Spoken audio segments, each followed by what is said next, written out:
Podcast Polda Jogja. Halo Seluruh Jogja, balik lagi nih di acara yang ditunggu-tunggu tentunya ya. Podcast Polisi punya podcast Salam Presisi. Kembali hadir lagi dengan saya Dr. Fajarianti menyapa seluruh Jogja semuanya yang mungkin udah kangen ya. Ini di tahun 2024 ini kayaknya baru ini deh kayaknya ya, menyapa seluruh Jogja lagi. Nah, sekarang nih, kalau kemarin tentang Kartini. Nah, sekarang kita akan berbincang tentang Polri nih, penerimaan Polri. Siapa sih yang nggak mau jadi polisi? Itu tuh ibarat kata sudah jadi primadona kali ya. Tapi kira-kira apa saja sih ya yang harus kita persiapkan dan juga syarat-syaratnya dan juga tahapannya seperti apa. Nah, sekarang ini langsung spesial buat seluruh Jogja semuanya. Ada narasumbernya yang sangat spesial hari ini langsung dengan Karo SDM Polda Daerah Istimewa Yogyakarta. Langsung saja kita sapa beliaunya Komisaris Besar Polisi Emi Sumiati SH. Halo Ibu. Halo Mbak Fajar. Ibu gimana kabarnya nih Ibu? Alhamdulillah sehat, baik. Sehat ya, baik ya Ibu. Ya, ini kan udah sama Ibu Polwan cantik Karo SDM Polda DIY. Tapi sebelumnya kita sapa dulu Bu sedulur Jogja yang ada di rumah. Monggo Ibu silahkan. Assalamualaikum warahmatullahi wabarakatuh. Sugeng enjing sedulur Jogja. Saya Emi Sumiati sebagai Kepala Biro SDM Polda DIY yang hari ini akan menemani Mbak Fajar berbincang-bincang terkait dengan penerimaan anggota Polri. Ini sebenarnya malah saya yang grogi nih ketemu Ibu nih malahan ya. Iya, ini Ibu kita mau ngobrolin tentang penerimaan Polri nih. Tapi sebelumnya mau lebih kenal dekat dulu nih. Ibu Emi ini orang mana sih sebenarnya nih Bu? Ini panjang apa pendek? Boleh panjang. Pokoknya ini kita sambil mengenal juga buat rekrutmennya, kita juga mau kenal juga dong sama Karo SDM-nya ya nggak? Gitu. Baik, saya sebelum berdinas di sini, jadi saya baru di sini. Baru kurang lebih 4 bulan di Jogja. Sebelumnya saya asli seumur-umur menjadi polisi di Mabes Polri. Jadi di Mabes Polri saya kurang lebih 32 tahun, hampir 31 tahun. Lebih lama Ibu daripada saya lah. Iya. Terus pindah ke Jogja nih? Iya. Jadi sebelumnya saya seumur-umur 31 tahun mengabdi di SDM. Saya masuk pendidikan dari jalur beasiswa ABRI. Jadi saya masih kuliah, sudah ditawari untuk masuk polisi. Waktu itu saya beasiswa ABRI yang terakhir, jadi dididik 4 angkatan di Kodikal di Surabaya, Bumi Moro. Setelah itu saya setelah dididik saya dilantik dan kembali lagi kuliah. Setelah kuliah selesai baru saya menjadi perwira di Biro SDM. Pada saat itu namanya masih Ditminpes. Sekarang kan namanya ASSDM, seperti itu. Tuh, ternyata itu kan kalau orang selama ini kan tahunya jadi polisi kalau nggak ya Akpol, Bintara, Tamtama atau apa kalau nggak juga SIPSS itu sekarang. Kalau dulu namanya apa sih? Sepa ya? Sepa. Sepa. Nah, ternyata zaman dulu pun juga ada yang dari beasiswa. Iya, itu beasiswa dari kuliah ya. Nah, untuk itu sekarang saya mau ngajak seluruh Jogja nih Bu, mengenal lebih dekat tentang gimana sih penerimaan Polri ini, sumbernya apa saja nih kalau untuk tahun 2024 ini. Baik, tahun 2004 ini ada sedikit perubahan kebijakan dan ini perubahan kebijakan ini memang hasil ANEP dari pusat, sehingga untuk tahun ini kita tidak ada Bintara Brimob, tidak ada Bintara Polair, tetapi adanya Bintara Polisi Umum.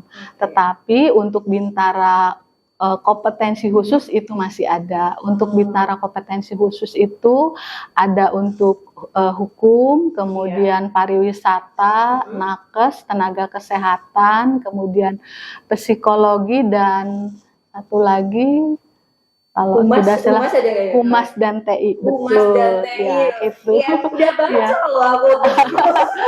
Humas dan TI. Iya. Iya, soalnya orang humas kurang orang ya. Iya, humas dan TI. Itu. Iya, oke. Jadi kalau Bintara PTU itu dari SMA, Iya. kalau Bakonsus yang tadi saya sampaikan itu dia direkrut dari D1, D3, sarjana yang tentunya persyaratannya sedikit lain Iya, karena berbeda berbeda. ya. Tetapi secara umum apa yang diteskan adalah sama. Sama. Tapi terkait dengan usia, Iya. tinggi badan itu ada sedikit Oh perbedaan. gitu. Seperti itu. Boleh dikasih tahu nggak nih perbedaannya, kan tadi Ibu menyampaikan perbedaan di apa namanya tinggi Di- badan dan iya. batas usianya. Kira-kira Iya. yang bikin beda apa nih untuk Kalau PTU dulu deh? kalau yang PTU kan untuk tinggi badan pria 165, kemudian wanita 160. Iya. Kalau di Bakomsus dia lebih rendah. Oh gitu. Berapa Iya, tuh? 100 kalau tidak salah 160. Kemudian yang perempuannya 158. Oh, oke. Dan untuk polda-polda khusus orang Papua asli itu juga ada perbedaan juga. Jadi istilahnya affirmative action. Jadi itu adalah namanya penguatan. Jadi supaya kalau yang dia kuat di dalam satu disiplin ilmu kompetensi Iya, tertentu, tetapi tentunya ada penurunan grade untuk masalah-masalah yang sebetulnya tidak berhubungan dengan Iya, kinerjanya. iya. Yang dibutuhkan kan Iya, kompetensinya, kompetensinya seperti betul, itu. betul sekali. Iya. Oke, terus kemudian itu untuk tingginya. Lalu untuk usianya sendiri, Usianya minimal juga. dan maksimalnya berapa? Usianya juga tentunya berbeda. Kalau untuk Bintara itu maksimal itu kan 21. Kalau untuk Tamtama 22, sehingga kalau Bintara yang sudah sampai itu biasanya kalau sampai terakhir 21 belum bisa masuk juga, biasanya dia turun grade.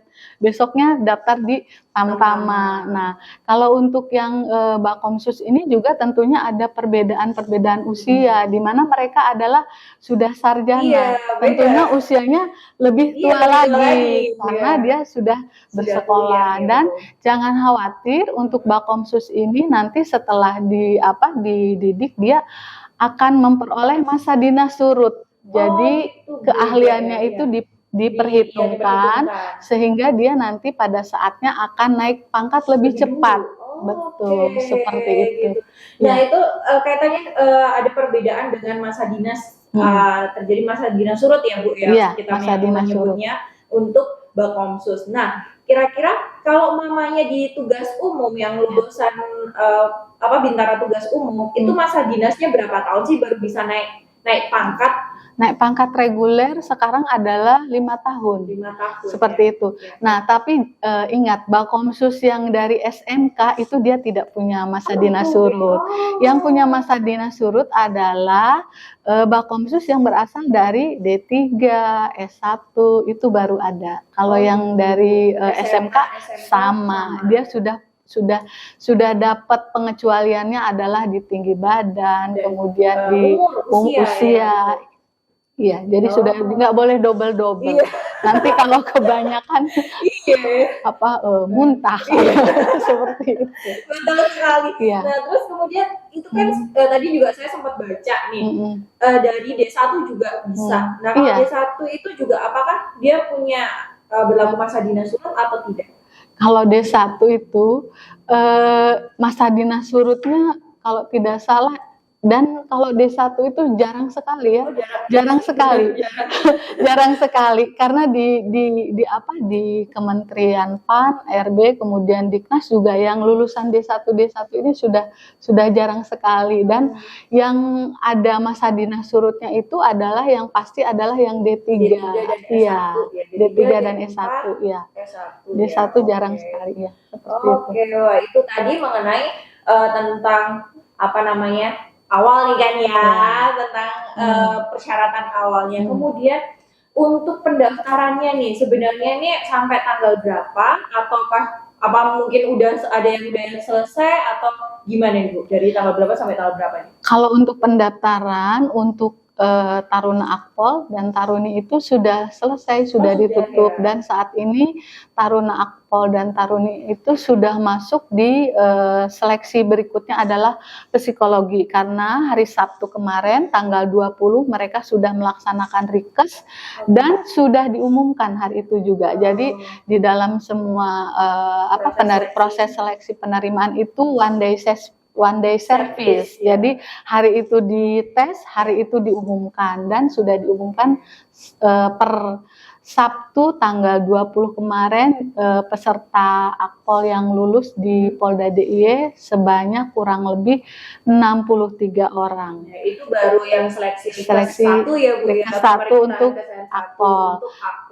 Tapi kalau untuk Bintara dan Tamtama saat ini proses pendaftaran sampai dengan hari Kamis tanggal 25 April seperti itu. Dan hari ini yang sudah daftar itu sudah mulai di Rikmin, diperiksa administrasinya, karena kan prosesnya itu Rikminnya tidak bisa satu hari karena jumlahnya banyak. Ribuan. Seperti kalau aku satu hari selesai. Kalau Rikmin 3 hari rencananya kalau untuk Bintara. Tapi kalau nanti untuk terkait dengan rikesnya sama semuanya, one day service. Jadi dibuat gelombang-gelombang supaya setiap gelombang seleksi penerimaan itu hari itu diseleksi, hari itu juga diumumkan.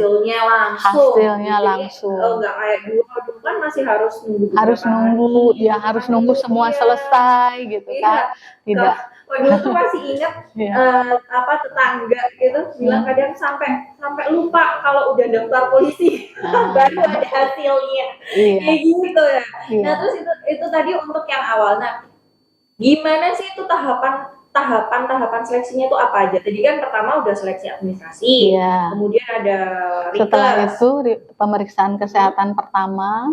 Setelah itu adalah psikologi, setelah psikologi baru tes kesamaptaan jasmani, setelah tes kesamaptaan jasmani ada rikes 2 lagi, setelah rikes 2 nanti ada tim dari pusat juga yang memantau terkait dengan kegiatan itu. Supervisi tingkat Panpus. Iya. Setelah itu. Oke, lanjut Ibu. Setelah itu baru nanti ada Rikmin terakhir. Setelah itu baru ditetapkan kuotanya, sidang kelulusannya berdasarkan kuota yang ditentukan oleh Mabes Polri seperti itu. Tadi disampaikan ada rikes 1 dan rikes 2. Bedanya apa? Bedanya kalau rikes 1 itu kan peserta masih banyak ya. Nah, rikes 1 itu adalah pemeriksaan kesehatan yang tanpa biaya. Jadi semua yang fisik-fisik dicek. Dari mulai tinggi badan, berat badan, buta warna atau tidak, mata berarti kan, kemudian telinga, kemudian tensi, semuanya pemeriksaan fisik, kemudian dilihat posturnya seperti itu, apa lordosis, apa kaki O, kaki X, itu semua. Jadi fisik saja. Itu yang rikes 1. Pemeriksaan kesehatan 2 itu kan jumlah peserta seleksinya sudah banyak yang terpangkas, sudah tinggal di akhir-akhir. Nah itu adalah pemeriksaan kesehatan yang sudah lengkap, misalkan diperiksa urinnya, diperiksa darahnya, kemudian EKG jantung, seperti itu, di ronsen, paru-parunya bagus atau tidak, seperti itu. Rikes 2 itu lebih rigid, kesehatan dalam. Dalamnya bagus, enggak, fisiknya bagus, dalamnya enggak bagus, enggak bisa juga. Apalagi mau pendidikan polisi ya Bu? Iya, betul. Fisiknya juga harus kuat dong. Iya, karena kita mau jadi pelindung, pengayom, pelayan masyarakat, kalau fisiknya enggak kuat, gimana mau melayani masyarakat? Seperti itu. Hebat, keren. Terus kemudian nih Bu, Ini termasuk isu yang setiap tahun dari zaman dulu nih ya sampai zaman sekarang masih jadi topik pembicaraan orang-orang di luar sana. Gitu pada bilang masuk polisi pasti bayar, habis berapa ratus juta, nanti aku harus jual sawah, harus jual kebun, harus jual ini. Nah itu sebenarnya kayak gimana nih Bu? Masuk polisi tidak bayar. Oh, tidak bayar. Saya percaya itu karena saya juga masuk polisi tidak bayar. Saya ingin menyampaikan kepada sedulur Jogja bahwa jangan percaya kalau masuk polisi itu bayar. Karena hal ini sudah ditegaskan oleh pimpinan saya di sini adalah Pak Kapolda pada saat fakta integritas kemarin disampaikan kepada perwakilan orang tua hadir di situ, kemudian perwakilan dari peserta juga ada, panitia. Nanti tolong kalau ada orang tua atau peserta yang didatangi oleh oknum tanda ketik ya, silakan kalau itu ada buktinya, silakan dilaporkan ke Paminal. Pengawas kami kan di sini ada pengawas internal dan eksternal. Kalau untuk lingkungan internal di Polri kan ada Paminal. Silakan dilaporkan ke Paminal. Kalau ada buktinya itu nanti akan diproses. Kemudian Pak Kapolda menjanjikan kepada orang tua atau peserta yang tadi sudah melaporkan, apabila itu terbukti maka Pak Kapolda akan memberikan jaminan apabila, tapi ada apabilanya, apabila peserta itu lulus sampai dengan tahap akhir, tetapi dia tidak masuk, tidak terpilih karena terbatasnya kuota, maka Pak Kapolda akan mengusahakan kepada pimpinan di atas untuk dimasukkan karena orang tuanya sudah berjasa menyampaikan bahwa ada hal-hal seperti yang tadi dalam tanda kutip. Tapi ingat seperti yang saya sampaikan harus ada bukti. Karena kalau tidak ada bukti nanti jangan sampai malah orang tua atau peserta itu jatuhnya fitnah. Betul. Kalau punya uang sekarang misalkan sedulur semua punya uang banyak dan lain sebagainya, jangan berpikir untuk nanti kalau anak saya mau masuk polisi mau bayar nih. Tapi uang utuh silahkan gunakan untuk yang lain. Yang lainnya maksudnya apa? Untuk mempersiapkan anaknya tadi. Kesehatannya dicek, karena kan ada tes kesehatan. Silahkan fisiknya dicek. Buat nambal gigi, ditambal giginya, kemudian paru-parunya kenapa diobatin dulu, kemudian kalau ada di luar saya lihat tuh sudah banyak bimbingan pelatihan, silahkan dimasukkan. Yang jelas itu bimbingannya bukan dari Polri, tetapi dibuat oleh orang-orang yang melihat peluang usaha itu. Nah silahkan. Tetapi terkait apa yang diujikan itu semua orang sudah tahu. Masuk TNI Polri itu pasti ujian jasmaninya adalah seperti lari 12 menit, dilatih dong larinya. Panggil trenernya, kalau punya uang banyak begitu, bukan untuk mencari jalan bagaimana caranya, karena tidak ada. Iya, itu berarti kalau ada itu berarti bohong, dia penembak di atas kuda. Penembak di atas kuda, dia mengaku-ngaku bisa meluluskan padahal dia sendiri tidak tahu, dan kita wallahu alam ya apakah dia anggota Polri atau tidak kan ya, tapi dia tahu oh ini mangsa saya nih, seperti itu. Dan karena juga banyak juga ya sering saya lihat juga di berita ada mengaku-mengaku anggota Polri bisa meluluskan, ternyata gadungan. Betul. Nah itu saking banyaknya pengen yang masuk jadi polisi, terus mereka ya para oknum-oknum jahat nih, orang-orang yang melihat itu langsung memanfaatkannya. Betul. Kalau di reskrim ada istilah Markus. Kalau di penerimaan anggota Polri itu ya ada istilah penembak di atas kuda. Itu mirip-mirip lah sama. Sebetulnya itu oknum, tidak ada. Kalau ini saya jargonnya Pak Kapolda itu jangan percaya masuk anggota Polri bayar. Jangan Seperti- percaya kalau masuk jadi Polri itu bayar, jangan. Nah, itu uangnya itu tadi, Iya. mending digunakan seperti yang disampaikan Ibu Karo SDM, digunakan untuk cek kesehatan, bisa juga buat latihan, nggak bisa renang nih, nah Iya. ikut les itu, mending uangnya buat dipakai untuk mempersiapkan, nggak usah Mempersiapkan Iya, anaknya, betul banget. ikutkan les, biar akademiknya bagus, biar hasil di sekolahnya ranking, Iya. seperti itu. Karena kalau ranking juga itu ada jalur khusus, jalurnya namanya rekrutmen proaktif. Itu lain lagi. Kalau cerita tentang itu nanti harus ada satu sesi khusus terkait dengan Ini penerimaan Ini retro. nanti Boleh. judulnya penerimaan Polri part 1, part 2, part 3, part 4 ya. Boleh. Kalau kan nanti setahun itu semua nggak apa-apa ya Pak ya. Biar lebih ini ya. Iya. Produser. Iya. lebih Iya, jelas ya. repro itu nanti itu bukan hanya untuk masyarakat, tapi untuk anggota Polri juga. Dan ini belum terlalu tersosialisasi. Nanti silakan kalau ada waktu khusus kita bisa bincang-bincang terkait dengan rekrutmen proaktif, di mana di situ rekrutmen proaktif itu dia jalurnya bersaingnya sesama yang orang-orang yang punya, apakah itu punya Prestasi talent, ya.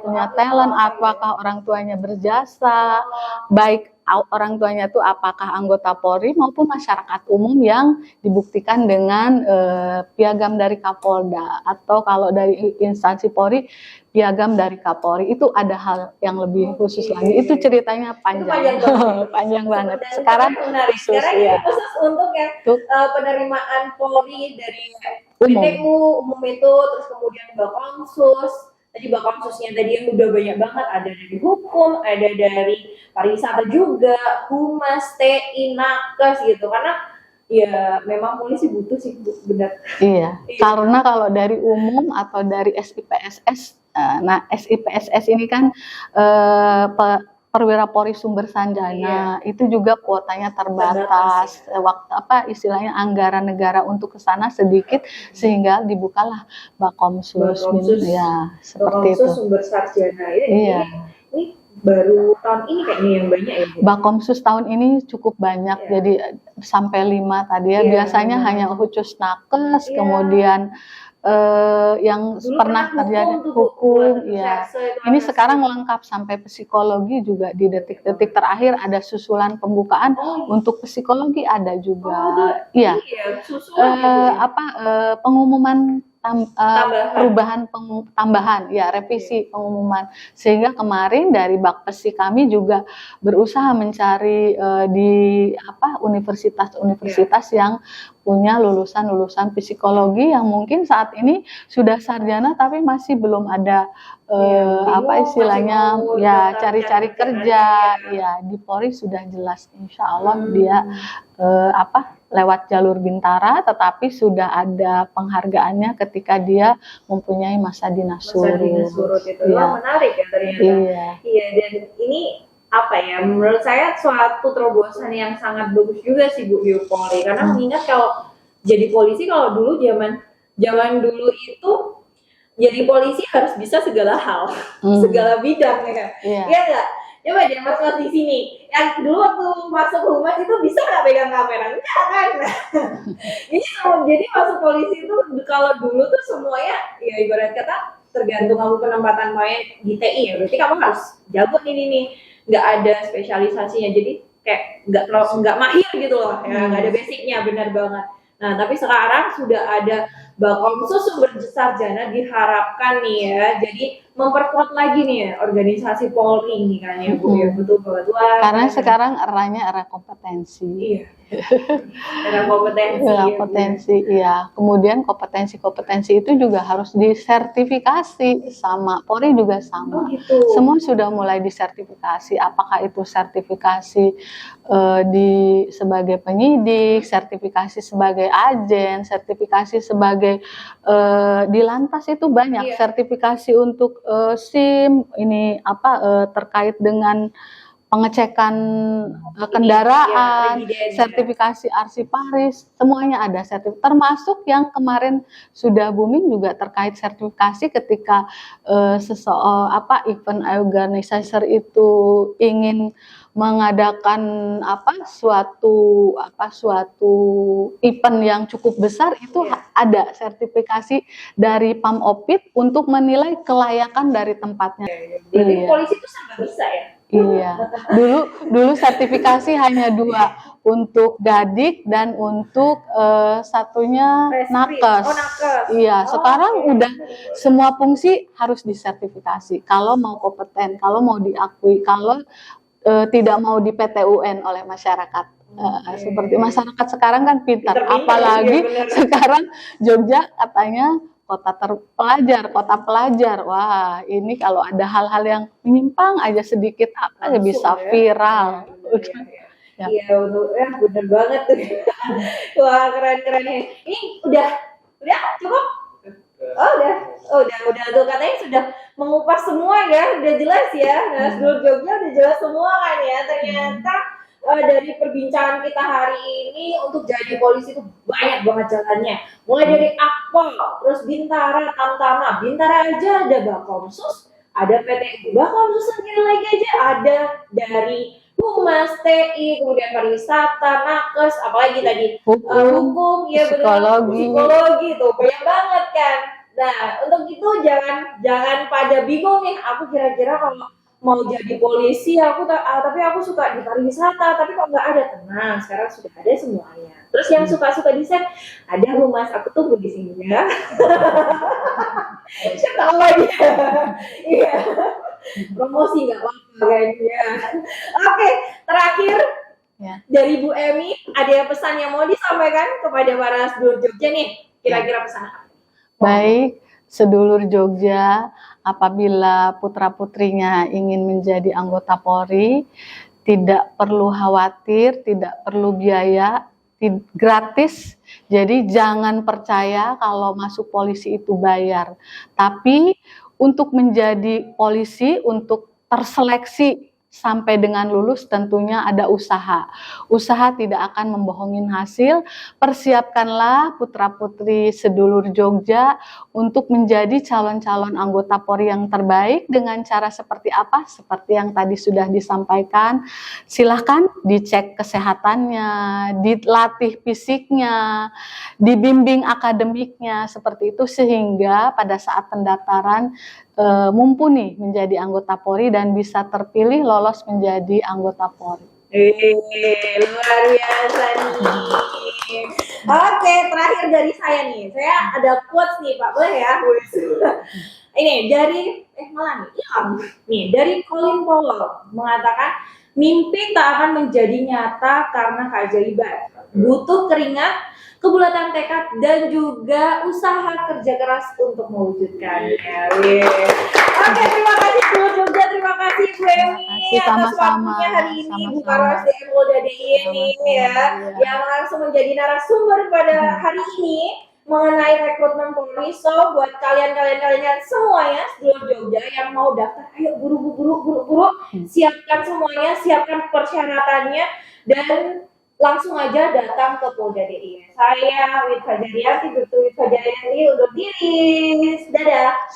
Terima kasih.